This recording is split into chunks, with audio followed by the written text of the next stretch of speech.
நட்சத்திர வேட்பாளர்கள் நட்சத்திர தொகுதிகளில் வேட்பாளர்கள் தேர்வு செய்தல என்ன மாதிரியான யூகங்கள் அடிப்படையில் தேர்வு செய்யப்பட்டிருப்பதா எடுத்துக்கொள்ளலாம் செலினா?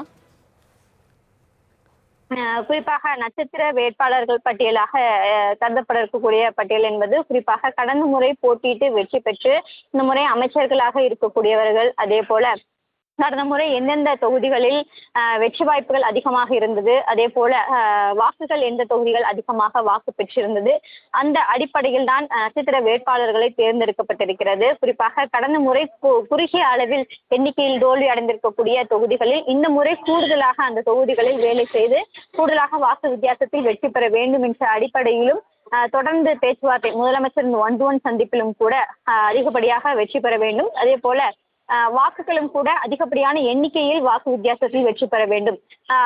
1000 வாக்குகள் வித்தியாசத்தில் வெற்றி பெற்றிருந்தால் அந்த தொகுதிகளில் கூடுதலாக வாக்கு வித்தியாசத்தில் வெற்றி பெற வேண்டும் என்பதற்காக பேச்சுவார்த்தை என்பது நடத்தப்பட்டு வந்தது. நட்சத்திர வேட்பாளர்களாக பார்க்கக்கூடிய நிலையில் குறிப்பாக ஒவ்வொரு மாவட்டத்திலும் இருக்கக்கூடிய மாவட்ட பொறுப்பாளர்களாக அமைத்திருக்கக்கூடிய அமைச்சர்களை நட்சத்திர வேட்பாளர்களாக முன்னிறுத்தி அவர்கள் இந்த மாவட்டத்தில் இருக்கக்கூடிய அனைத்து தொகுதிகளிலும் எவ்வாறு கடந்த முறையை விட இந்த முறை கூடுதலாக வாக்குகள் பெறுவதற்கான வியூகங்கள் அமைத்திருக்கிறார்கள் என்பது தொடர்பாக பேச்சுவார்த்தை என்பது அவ்வப்போது நடத்தப்பட்டு அவர்கள் நட்சத்திர வேட்பாளர்களாக தேர்ந்தெடுக்கப்பட்டிருக்கிறது. அதில் அமைச்சர்களின் பட்டியலில் தான் முக்கியத்துவம் வாய்ந்த பட்டியலாக பார்க்கப்படுகிறது. கடந்த முறை அமைச்சர்களாக போட்டியிட்டு வெற்றி பெற்றிருந்த அமைச்சர்களின் பட்டியலில் ஒருவரை தவிர்த்து மற்ற அனைவருக்குமே வேட்பாளர்களின் பெயர் என்பது இடம்பெற்றிருக்கிறது. அதே போல முன்னாள் அமைச்சர் பொன்முடிக்கு பதிலாக அவரது மகன் கௌதம சிகாமணிக்கு இந்த முறை வாய்ப்புகள் கொடுக்கப்பட்டிருக்கிறது. அவர் பல்வேறு சர்ச்சைகள் சிக்கியிருந்த நிலையில்தான் அவருக்கான அந்த பதவி என்பது ரத்து செய்யப்பட்டிருந்தது. மீண்டும் துணை முதலமைச்சர் பதவி என்பது அவருக்கு கொடுக்கப்பட்டிருந்த நிலையில் இந்த முறை சட்டமன்ற தேர்தலில் அவர் போட்டியிடுவதற்கான வாய்ப்புகள் கொடுக்கவில்லை. அவருக்கு பதிலாக அவரது மகன் கௌதம சிகாமணிக்கு வாய்ப்பு என்பது கொடுக்கப்பட்டிருக்கிறது. இந்த செய்தியாளர் சந்திப்பில் கூட அவர் கலந்து கொள்ளவில்லை என்பதுதான் முக்கியத்துவம் வாய்ந்ததாக பார்க்கப்படுகிறது. குறிப்பாக திமுக துணை பொதுச் செயலாளராக அவர் இருக்கக்கூடிய நிலையில் அனைத்து துணை பொதுச் செயலாளருக்குமே இந்த முதலமைச்சர் செய்தியாளர் சந்திப்பில் கலந்து கொண்டிருந்தார்கள். ஆனால் பொன்முடியை வரவில்லை. குறிப்பாக அவருக்கு இட ஒதுக்கீடு என்பது வழங்கப்படவில்லை என்பதற்காக செய்தியாளர் சந்திப்பில் கலந்து கொள்ளவில்லை என்பதுதான் பார்க்கக்கூடியதாக பார்க்க. செலினா, அதிமுக செல்வாக்கா இருக்கக்கூடிய தொகுதிகளில் என்ன மாதிரி ஒரு போட்டி நிலவக்கூடும் இப்ப தேர்வு செய்யப்பட்டிருக்கிற வேட்பாளர்கள் அடிப்படையில்?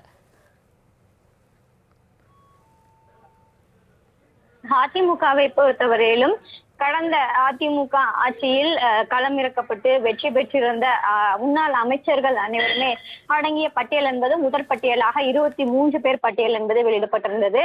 அதில் முக்கியத்துவமாக கோவை, அதே போல சேலம் உள்ளிட்ட பகுதிகளை பொறுத்தவரையிலும் அதிமுகவின் கைவசம் வைத்திருக்கிறது. தொடர்ந்து அந்த தொகுதிகள் அனைத்திலுமே அதிமுக தான் தொடர்ந்து வெற்றி பெற்று வரக்கூடிய நிலையில் கொங்கு மண்டலத்தை தீவிரமாக திமுக வசம் கொண்டு வர வேண்டும் என்பதற்காக பல்வேறு பணிகள் தான் மேற்கொள்ளப்பட்டு வருகிறது.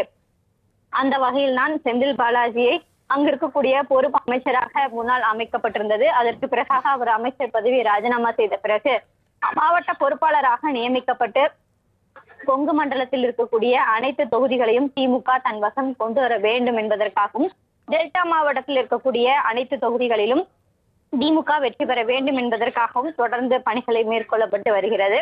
அந்த வகையில் அதற்கான வியூகத்தை அமைத்து திமுக சார்பில் போட்டியிடக்கூடிய வேட்பாளர்கள் அனைவருமே கடந்த முறை வெற்றி பெற்றிருந்தவர்களை இந்த முறையும் போட்டியிடுவதற்கான வாய்ப்புகள் வழங்கப்பட்டிருக்கிறது.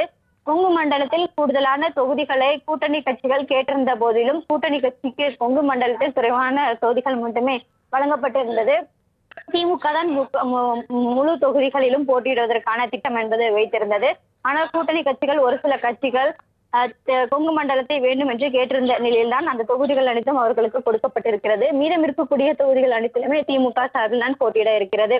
அதே போல முன்னாள் அமைச்சர்கள் அதிமுக அமைச்சர்கள் போட்டியிடக்கூடிய தொகுதிகளில் இந்த முறை வேட்பாளர்கள் அனைவருமே கூடுதலான வாக்கு வித்தியாசத்தில் வெற்றி பெறக்கூடிய வாக்காளர்களாக அமர்த்த வேண்டும் என்பதற்காக திட்டமிட்டு அதற்கான பணிகளும் மேற்கொள்ளப்பட்டு இருக்கிறது.